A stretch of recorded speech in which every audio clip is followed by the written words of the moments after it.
नमस्कार बंधुरा जोजना कुकिंग ब्लगे आपनादेर सकलके अनेक अनेक स्वागत। तो आज आमी कि रान्ना बाड़ा करी चलुन आमादेरके देखाई।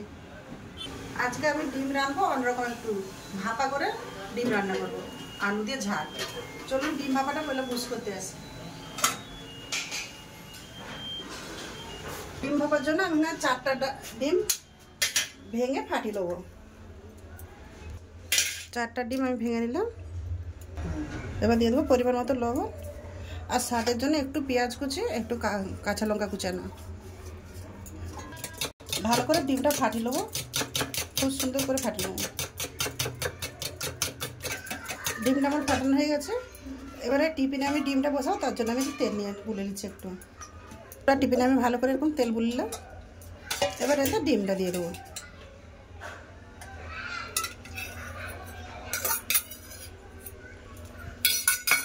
চাপা দিয়ে দিয়েছি। এবার কড়াই জল বুড়িয়ে নেব। কড়াই জল দিয়ে দিয়েছি। এবার একটা স্ট্যান্ড দিয়ে দেবো। আমার কাছে ছোট স্ট্যান্ড নেই, এইটাই আছে। এই কড়াতে এই হচ্ছে ছোট স্ট্যান্ডের জন্য। কড়াইটা একটু ছোটো পড়ে গেছিলো, ওই জন্য আমি এই কড়াইটা বসালাম। এবার 10 মিনিটের জন্য ঢাকা দিয়ে সিদ্ধ হতে দেবো। কত দেবো আমলেটটা। এ পাশে ডিম ভাপানোর জন্য বুসকো দিয়েছি, এ পাশে ভাত বুসকো দিয়ে এবার বাকি মশলাগুলো করে নেবো। উচ্ছে কেটে নেবো। এবার আমি আনাজগুলো কেটে নেবো। উচ্ছে, আলু, আদা, রসুন এগুলো সব কেটে নেবো। আলুগুলো ভাপা ডিমের ঝালের জন্য আমি এর উপরে আলুগুলো কেটে দিয়েছি। আর এই মশলাগুলো কেটে নিয়েছি। আমি এগুলো ভাজবো তেলের উপরে, ভেজে ফের মিক্সতে পেস্ট করে তরকারি রান্না করবো। এবার কেটে নেবো উচ্ছে।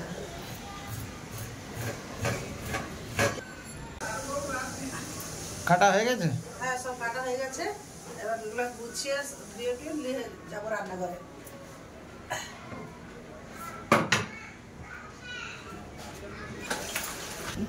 10 মিনিট হয়ে গেছে। আর খুলে দেখে নেবো।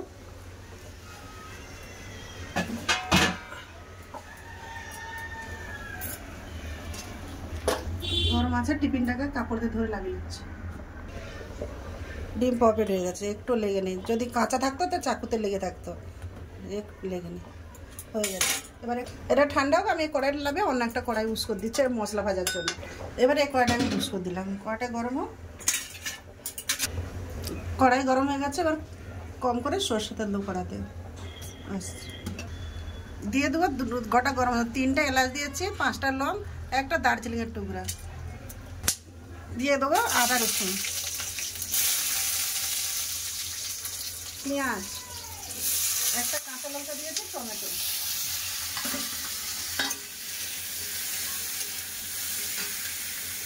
সামান্য একটু লবণ দেবো নরম হওয়ার জন্য।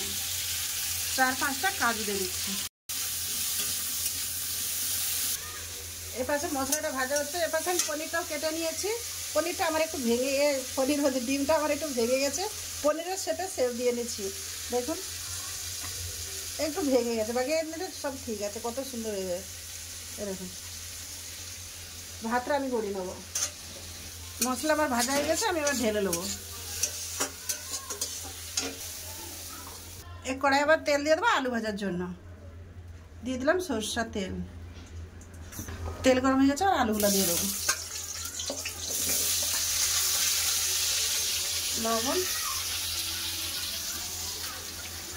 হলুদ গুঁড়ো,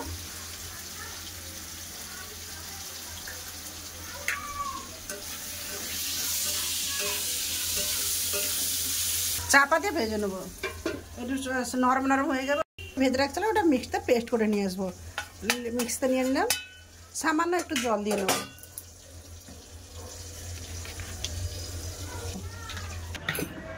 পিসা হয়ে গেছে, এবার নামিয়ে নেবো। চেলিয়ে চলে এলাম। আলু ভাজা হয়ে গেছে। আলুগুলো তুলে নেবো। আলু খুব সুন্দর হয়ে গেছে, হাফ সিদ্ধ হয়ে গেছে। আলু তুলে নেবো। তেল আছে, এই তেলে ডিমগুলো ভেজে নেবো।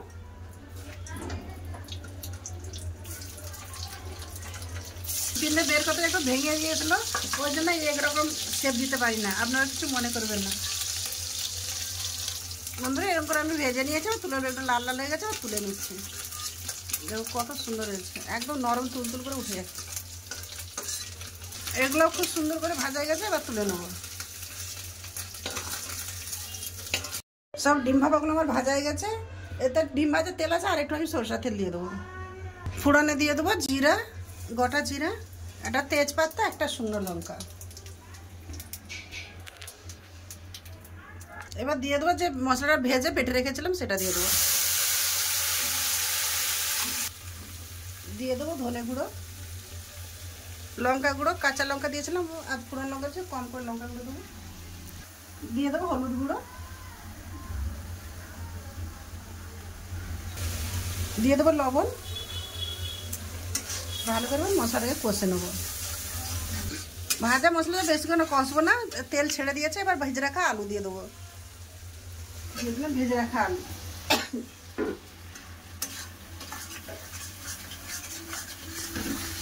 মশলা সাথে আলুগুলো ভালো করে কষে নিয়েছি, কত সুন্দর কষা হয়ে গেছে। এবার জল দিয়ে দেবো। জল দিয়ে দিয়েছি, এবার আলু সিদ্ধ হওয়া পর্যন্ত ঢাকা দিয়ে দেবো। তরকারিটা খুলে দেখে নেবো।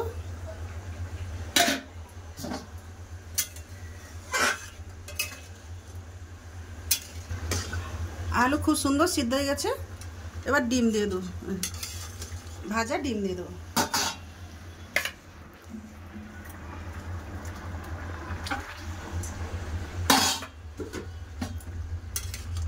চাপা দিয়ে 2 মিনিট ফুটিয়ে নেবো। তারপরে ধনে পাতা আর কস্তুরি মেথি দিয়ে নামিয়ে নেবো। 2-3 মিনিট হয়েছে, খুলে দেখে নেবো। একটাই তরকারি, একটু ঝোল ঝোল রাখবো। আমার লাতির এমনি একটু ঝোল দরকার হয়, ওই জন্য একটু ঝোল ঝোল রাখবো। এবার দিয়ে দেবো উপর থেকে কেটে রাখা ধনে পাতা। গরম মশলা আমি এতে দিয়েছিলাম মশলাতে, ওই জন্য আমি আর গরম মশলা দিচ্ছি না। দিয়ে দিচ্ছি একটু কস্তুরি মেথি, হাত দিয়ে ভেঙে।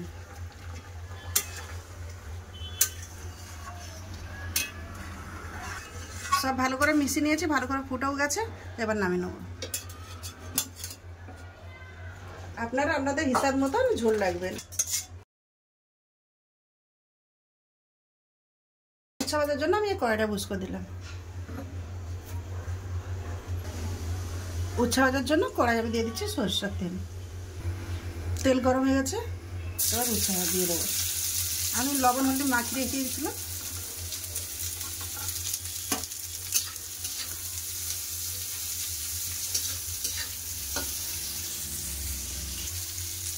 একটু ভাজতে হতে আমি ও পাশে আর কাজগুলো করে নিই। যে কড়াইটা আছে ওগুলো আমি মেজে নেবো। বন্ধুরা উচ্ছা ভাজাটাও আমার হয়ে গেছে। আপনার দাদা বললো একটু গোল করে পেঁয়াজ কেটে দিতে, আমি একটু গোল গোল করে এতে পেঁয়াজ কেটে দিয়েছি। তো এটা এই কড়াতেই থাকবে, আমি আর ঢালছি না, আর ঢালবো না। এই কড়াই রাখবো, এটা কড়াই রাখলে একটু মুচমুচে থাকবে। আমি গ্যাস বন্ধ করতে হবে। বন্ধুরা ভিডিওটা যদি ভালো লাগে লাইক কমেন্ট সাবস্ক্রাইব করতে ভুলবেন না। ভিডিওটাকে শেয়ার করে দেবেন। দেখা হচ্ছে খাবার জায়গায়। খাওয়া দাওয়ার কাছে চলে এলাম। আপনার দাদাকে খেতেছি। লাতি এখন চান করছে স্কুল থেকে এসে, আর লাতি ভিডিও করছে না। ভাত তো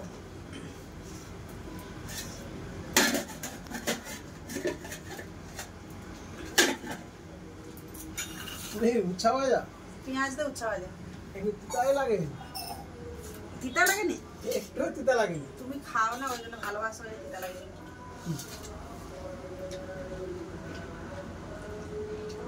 খালি মুখে খেলে আপনার দাদা একটু তিতা লাগেনি। ডিমের তরকারি, ভাপা ডিমের তরকারি কিরকম লাগছে দেখো। প্রথমবার রান্না করলাম, এই রান্না আমি আই করি না, আজ প্রথমবার করলাম। পুরো পনিরের মতো লাগছে। তো তো কাটতে ভেঙে গেছিল, তো পুরো পনিরের শেপ হতো। যেরকম পনির হয় না, সব পুরো হ্যাঁ, ভিতরে সব পুরো পনির।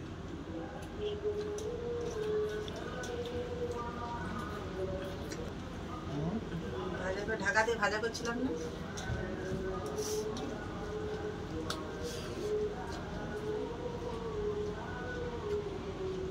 তবেও ভালো হয়েছে।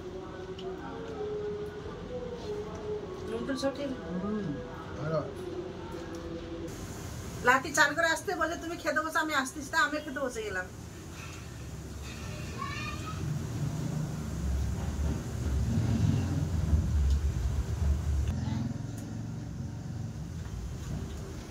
লাগছে দিতা সত্যি উচ্চা বেশি যেরকম মানে যেরকম তিতা হওয়ার কথা সেরকম তিতা লাগে না। আবার পেঁয়াজ দিয়েছি না, আরো সাধারণ ভালো লাগছে।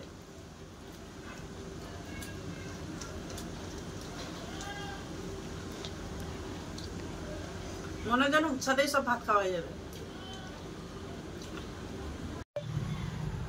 লেগ পাট খেয়ে বল কি রান্না করেছি। কি এটা পনির? খেয়ে তো বল কি। তরকারি তোর ফেভারিট হচ্ছে, হাই তুই উড়ি দিবি দেখবি। ডিম। ভাপা ডিম, ভাপা মানে ভাপিয়ে। আচ্ছা সমঝাইছি উবলিয়ে উবলিয়ে না টিফিনে করে ভাপাইছি, ভাপিয়ে ফের কেটে তরকারি ভালো লাগছে অনেক। প্রথমে রান্না করলাম, প্রথমে রান্না করলাম। আমি এখন বাইরে দিয়ে আসতে গেলে আপনাকে লাগছে এটা মাংস। বন্ধুরা খাওয়া দাওয়া তো হয়ে গেল, সবাই খেয়ে তো ভালো বললো। আপনাদের কেমন লাগলো অবশ্যই বলবেন। তো ভিডিওটা বেশি বড় করছি না, এখানেই শেষ করছি। ভালো থাকবেন, সুস্থ থাকবেন। এতক্ষণ সাথে থাকার জন্য অনেক অনেক ধন্যবাদ। নমস্কার।